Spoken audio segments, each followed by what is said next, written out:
She had $800 million and a legal team that billed by the hour.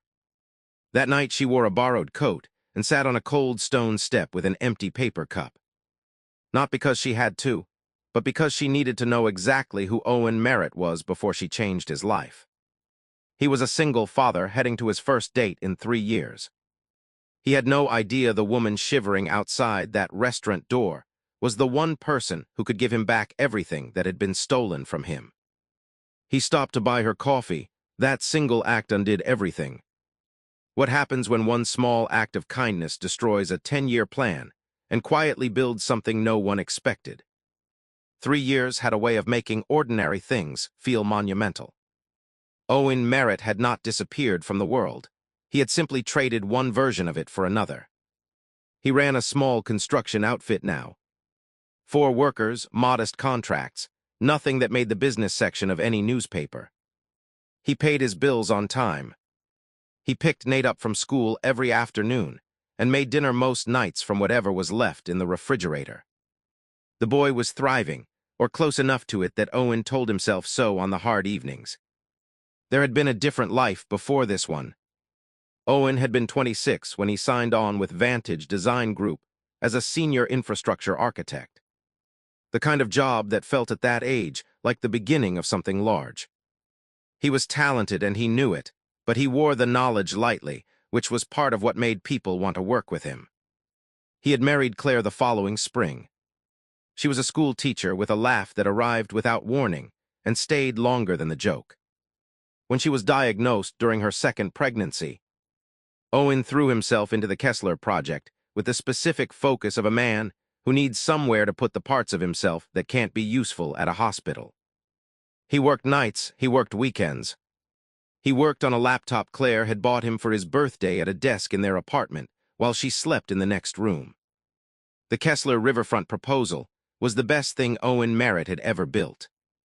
He knew it the way a craftsman knows when a joint is true, not from pride, but from the quiet certainty of something that fits the way it was designed to fit. He submitted it to Dominic Ashford in the 3rd week of November, 14 months after he started. Dominic had thanked him by email and said very little else. 3 weeks later, Claire was gone. 6 months after that, Owen sat in a conference room and watched Dominic Ashford accept an award for a project that bore no trace of his name. His lawyer had read Clause 7.4 aloud, in a voice that carried no editorial opinion. Owen had nodded. He had a 4-year-old at home. He had no money for a legal fight he was told he could not win. He had nothing left to spend on anger, so he folded it away. The design, the work, the 14 months, the laptop still sitting in a box in the closet, and he learned to build smaller things. Mrs. Ellison from next door sat with Nate when Owen had late jobs. And tonight she had arrived at 7 with a foil-wrapped plate of cookies she claimed were for herself. But left on the kitchen counter, Owen had written her a thank-you note he knew she would find embarrassing. That was the world he had built. Small, deliberate, held together with the kind of care that doesn't ask for applause. Lucas Webb had spent 3 weeks working up to the ask. He was the last friend Owen had kept from the old life, the same easy, insistent Lucas, who had once talked Owen into every questionable decision of his mid-20s, and seemed to believe that continued qualification. Her name is Madison, he'd said over the phone with the tone of a man presenting a business proposal. Lifestyle blogger, nice person, just dinner. Owen had said no twice and yes once, and here he was. He stood in front of the bathroom mirror that morning and attempted a tie. The last time he'd worn one was at Claire's funeral. He took it off. He left the collar open. Nate approved with a single nod. The tie that didn't happen and the open collar were still on Owen's mind when he turned onto the block where Alderton sat behind its amber windows. The restaurant was not his kind of place. $90 a plate. Cloth napkins folded into unlikely shapes, but Lucas had made the reservation and paid the deposit before Owen could protest. The city pressed in from every direction. Halfway down the block, without thinking about it, Owen slowed. She was seated on the stone step outside the restaurant's entrance. Folded into a gray puffer coat that had seen too many winters, a knit hat pulled low. an empty paper cup balanced between her knees. The security guard by the door had positioned himself at an angle that suggested a third warning was already being composed. Owen watched for a moment. Then he turned and walked 30 m to a street cart, came back with a large coffee and a foil-wrapped sandwich, and sat both down beside her without ceremony. "Cold tonight," he said, "more than the forecast." Then he straightened up and reached for the door. He did not ask her name. He did not wait to be thanked. He did not perform the gesture. He simply did it and moved on the way a person does when kindness is a reflex rather than a production. What he could not have known standing there for those 15 seconds was that the woman beneath the hat was watching him with the focused attention of someone whose job required her to see exactly what people did when they thought no one important was watching. Her name was Giselle Harmon. She was 28 years old and the chief executive of Harmon Capital Group, a real estate investment firm managing a portfolio worth $800 million. She had been sitting on that stone step for 1 hour and 53 minutes. The coat belonged to a prop closet. The phone was tucked inside her sock. She had turned down her assistant offer to bring a warmer jacket twice. The reason Giselle Harmon was sitting on a cold sidewalk outside a Manhattan restaurant in a borrowed coat was a name she had spent the better part of 8 months building a legal case around: Dominic Ashford. Ashford was the chief executive of Vantage Design Group, a firm that had parlayed a single celebrated project into a decade of lucrative city contracts. That project, the Kessler Riverfront development, a 3.22 km reimagining of the East River waterfront, had been presented to the city council by Dominic Ashford, with his name on every page of the proposal. It had earned Vantage $120 million in initial contracts, with further consulting fees pushing the total considerably higher over the years that followed. Dominic Ashford had accepted an Urban Design Excellence Award for it. His photograph appeared in architectural journals. His name was attached to the project in every public record. The name Owen Merritt appeared nowhere. Giselle's legal team had found the discrepancy 8 months ago, buried in a backup server archive that Vantage had failed to properly wipe during a routine system migration. The metadata on the original design files was intact. The primary author field read, "O. Merritt." The timestamp predated Ashford's presentation to the city council by 14 months. 14 months of late nights and personal equipment, and the particular obsessive focus of a man who genuinely believed in what he was building. She had tried twice to contact Owen through intermediaries. Both times he had gone quiet, not hostile, just unreachable in the way of a person who has learned that certain doors lead nowhere and has stopped trying them. So she had done what her legal team had strongly advised her not to do, and she had come herself not as Giselle Harmon's CEO. As a problem she needed to understand from the ground up, the problem tonight was Madison Clark. 2 weeks earlier, Giselle's investigators had traced Madison to Dominic Ashford through 3 layers of business connections that were not accidental. Ashford had paid a lifestyle event coordinator $2,000 to introduce Madison to Lucas Webb at a networking event. Lucas, who meant well and understood very little of what was actually happening, had brought Madison to Owen as a favor. Inside Madison's black leather bag, according to the same investigators, was a document Giselle's team had identified as a termination of claims agreement. Owen would receive $15, zero in exchange for permanently waiving any intellectual property claims against Vantage Design Group related to the Kessler project. $15, zero paid once to close a door that was worth, depending on how the litigation went, something between several hundred, zero, and several million. Giselle shifted on the stone step. She held the coffee cup Owen had left her and felt the warmth travel up through her palms.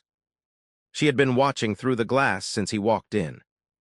The way he pulled Madison's chair before sitting, the way he held his water glass when he listened, the way his shoulders had gone carefully still.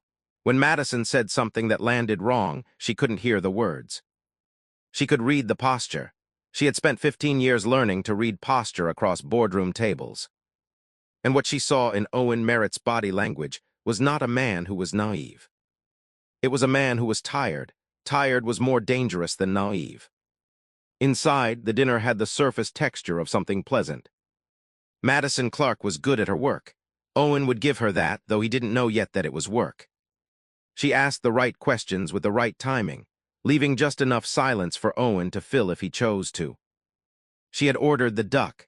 She had a story about a trip to Lisbon that was probably true. She was warm and attentive, and her dress was the color of a good Bordeaux. And for approximately 45 minutes Owen Merritt allowed himself to simply be a man having dinner with a woman who seemed to like him. Then she mentioned keen, truer urban architecture. It was delivered as an aside, a casual pivot mid-sentence.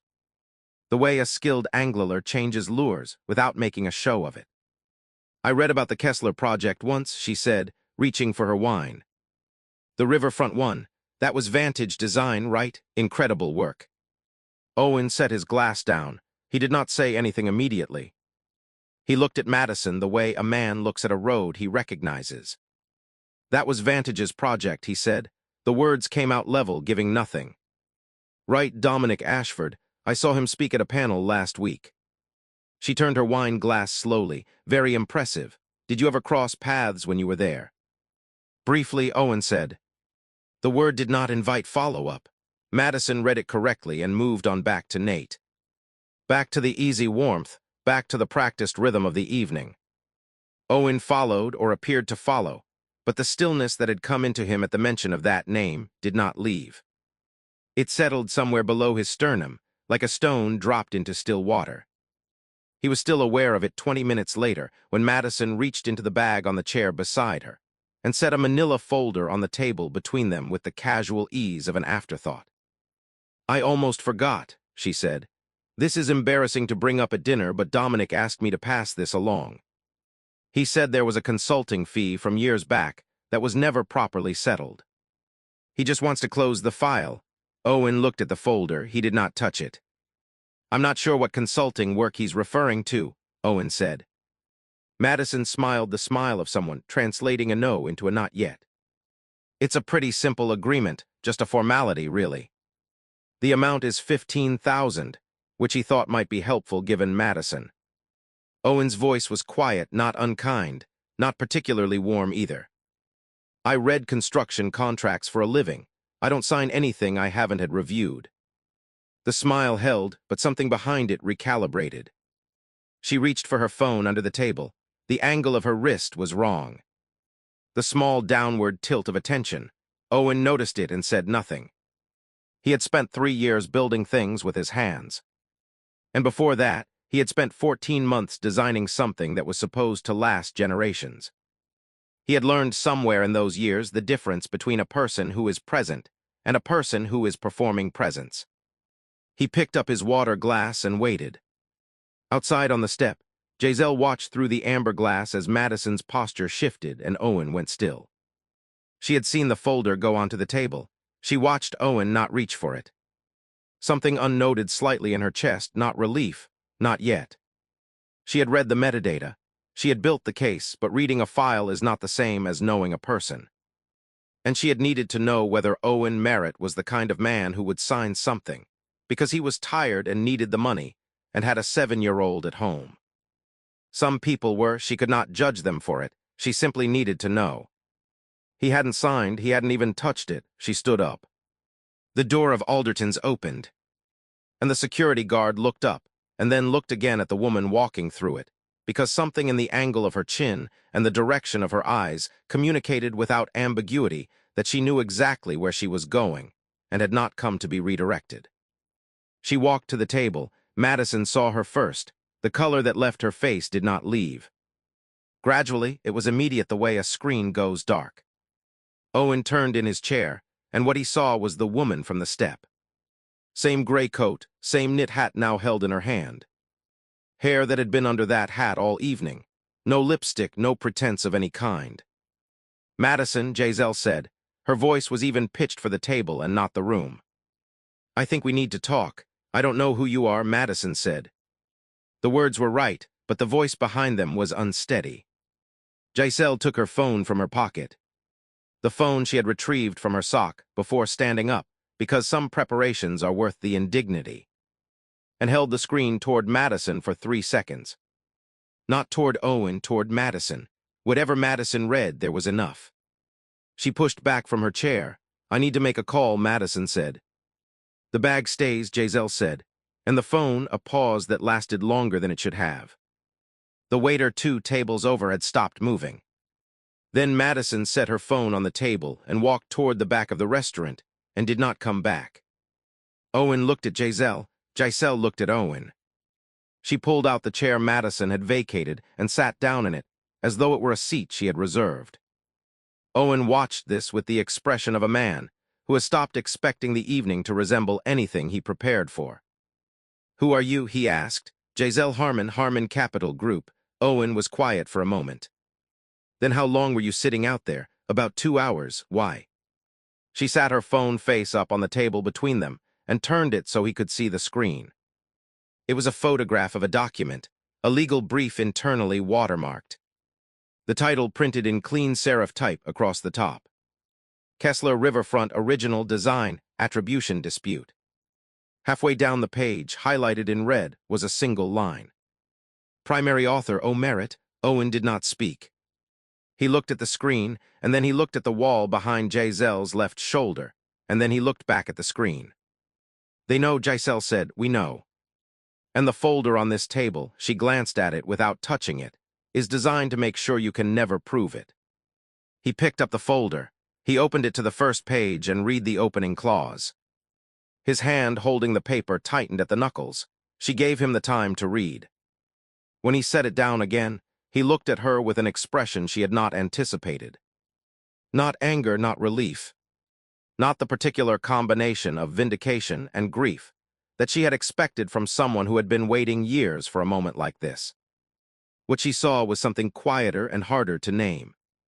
Something that had been folded up and stored away for a very long time, and was only now reluctantly being unfolded. "Tell me what you have," he said. She told him. She spoke without preamble, because she respected him enough not to soften it into something easier to digest. Her legal team had recovered the original design files from a decommissioned backup server during Vantage's financial audit. An audit Harmon Capital had initiated as part of a broader fraud investigation into the firm's city contract history.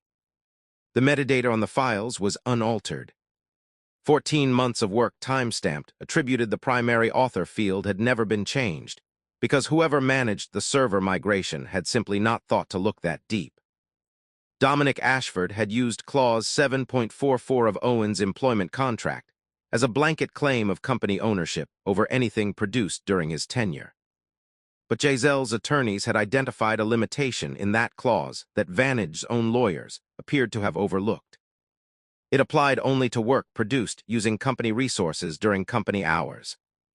If Owen could demonstrate that the foundational design work had been done at home on personal equipment during his own time, which the backup file timestamps strongly suggested the clause was unenforceable.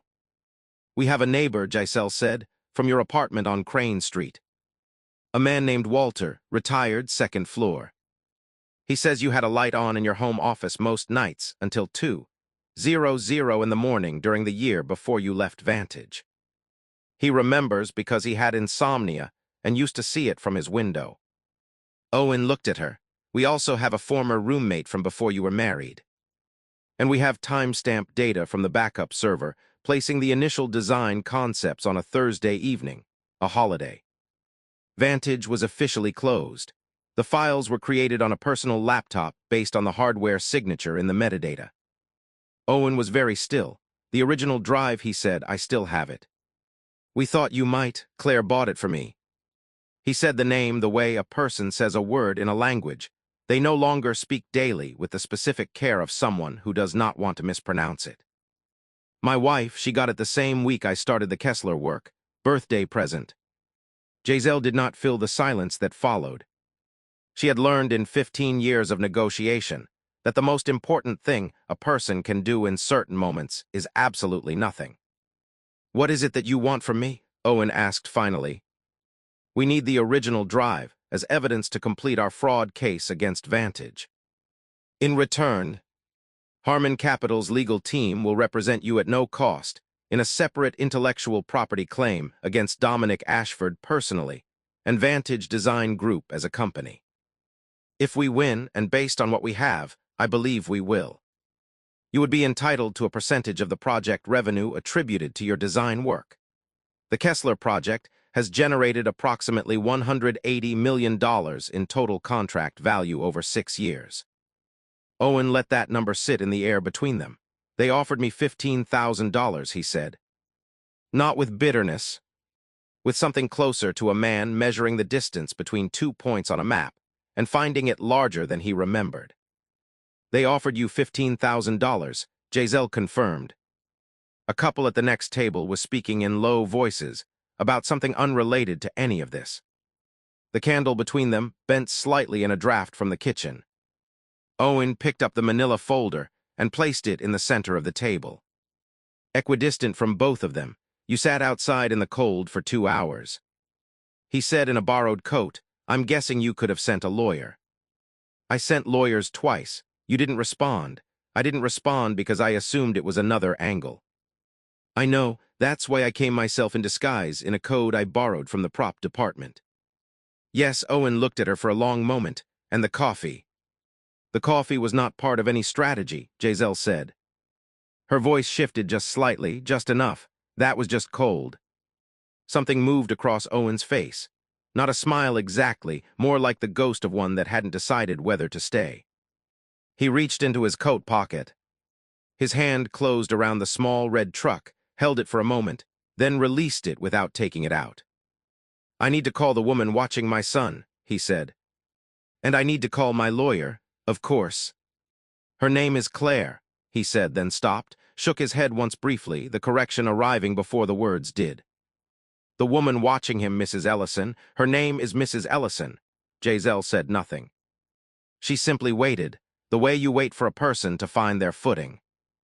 In the back of the restaurant, Madison Clark stood in the narrow hallway near the service exit and made a phone call she did not want to make. Dominic Ashford picked up on the second ring.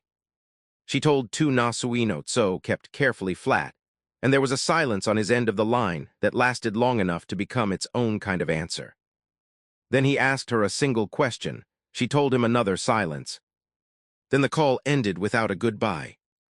At 10 minutes past 10, a different call reached Dominic Ashford's office on the 12th floor of the Vantage building. He had been sitting at his desk since 9 waiting. The number that appeared on his screen was unknown. The voice on the other end belonged to a senior attorney from Harmon Capital's legal division, who identified himself by name and firm in the efficient tone of a man who made these calls frequently enough to have refined them to their essential components. The attorney informed Dominic Ashford that Harmon Capital Group had that evening filed formal litigation against Vantage Design Group on charges of municipal contract fraud.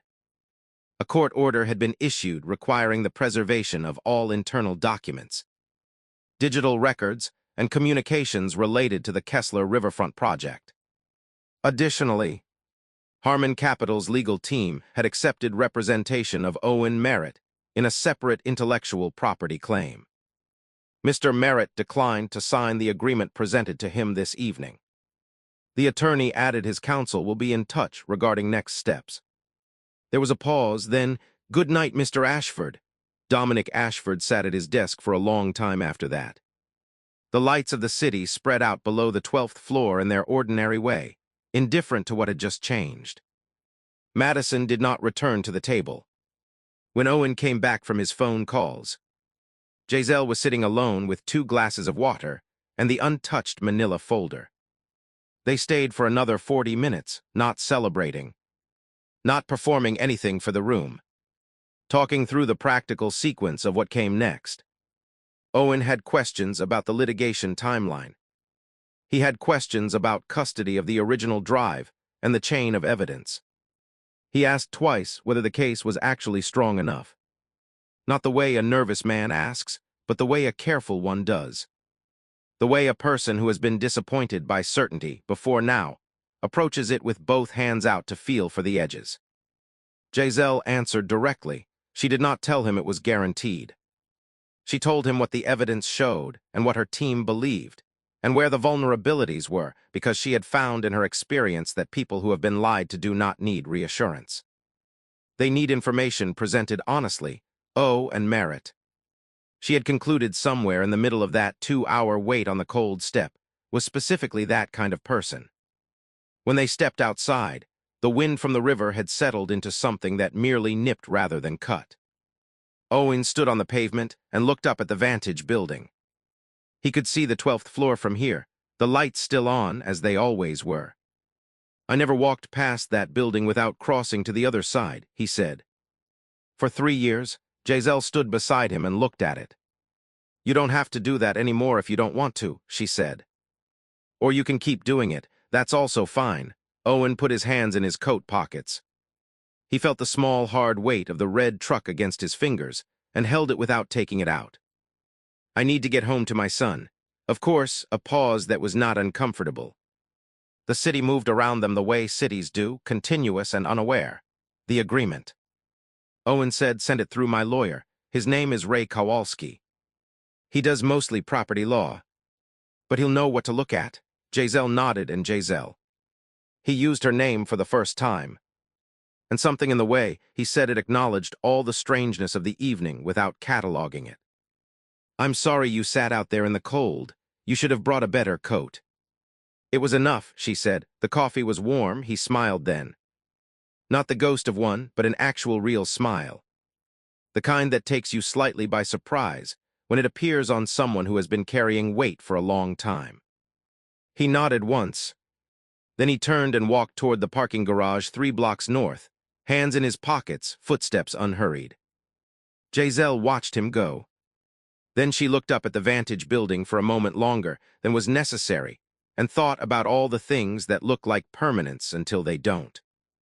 She called her driver.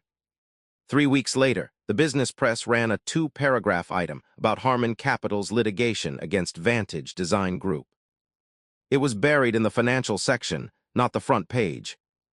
These things rarely made the front page, but it was there, plain and specific, citing municipal contract irregularities and pending disclosure of internal records.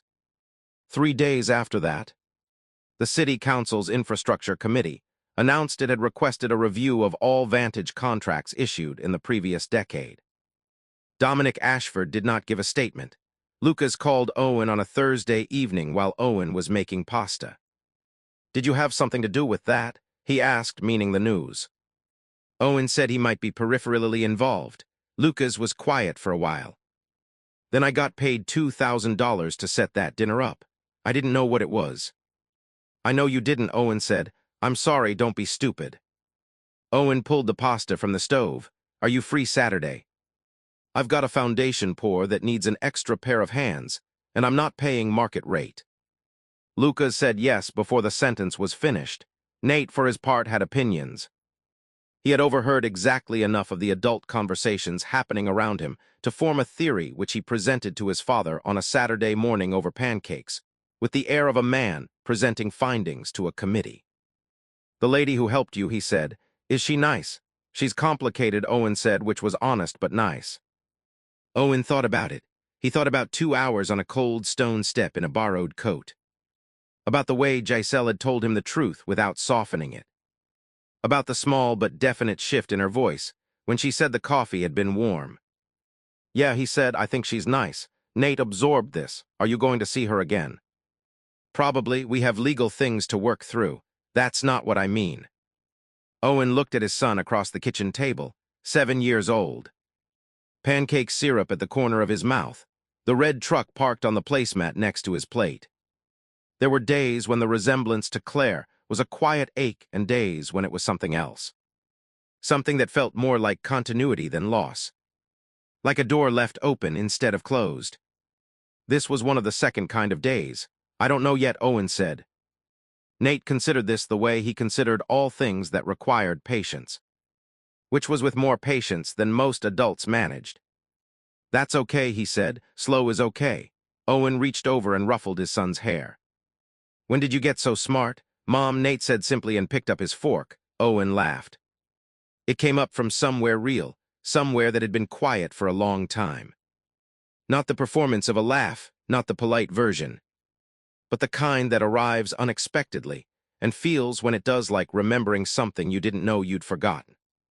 3 weeks after that, Owen arrived at the 34th floor of the Harmon Capitol building with a worn external hard drive and a cardboard folder of printed design files, some pages yellowing at the edges. He wore the suit he had put away after the funeral, the charcoal one. The one Claire had picked out for a city planning gala they had attended together the year he started the Kessler work. It fit the same. He was thinner now, and the suit was slightly loose at the shoulders, but it fit. Giselle met him in the conference room with 3 members of her legal team. She was wearing a navy blazer, and her hair was up, and there was nothing about her that suggested the gray coat or the stone step or the borrowed hat. But Owen recognized her, not just her face, which he had spent the better part of 3 weeks thinking about more than he had intended to, but the specific quality of her attention, the way she listened without performing attentiveness. It was the same quality he had seen through the restaurant window when he hadn't known who she was. And it was the same quality in the boardroom now. And he found sitting down across from her and the legal team that this continuity mattered to him. They worked for 3 hours. The hard drive's contents were accessed, cataloged, and preserved. Owen walked the lawyers through the design timeline with the particular precision of a man who had spent several years telling himself none of this mattered, and now found speaking it aloud that he had retained every detail. The initial concept sketches the density algorithm he had built himself, the structural layering system. He explained each phase, and the lawyers documented, and the metadata confirmed what the metadata had always said. Undisturbed waiting. When the formal session broke for lunch, the legal team stepped out into the corridor, and Owen and Giselle were briefly alone in the room with its floor-to-ceiling windows and the city spread out below. "You memorized all of that," Giselle said. "Every detail." "I didn't need to memorize it," Owen said. "I built it." "You don't forget the things you build." She looked at him with an expression that he was becoming slightly better at reading. "No," she said. "I suppose you don't." "Giselle," he said it the same way he had said it outside the restaurant, with the acknowledgement of something unspoken carried in the 2 syllables. "The night outside Alderton's. You said you came yourself because you needed to know what kind of person I was before you approached me officially." "Yes, what did you decide?" She was quiet for a moment in the way she was quiet when she was being careful, which was different from the way she was quiet when she had nothing to say. "I decided," she said, "that you were the kind of person who buys coffee for a stranger on the way to the first date he's had in 3 years, and who doesn't sign a document under pressure, even when signing it. Would have made his life easier in the short term." "That's a fairly low bar for a character reference." "It's not a low bar," Giselle said. "You'd be surprised how rare it is." The legal team came back. The afternoon continued. Owen drove home at 4:30 with the hard drive logged into evidence and a formal retainer agreement signed.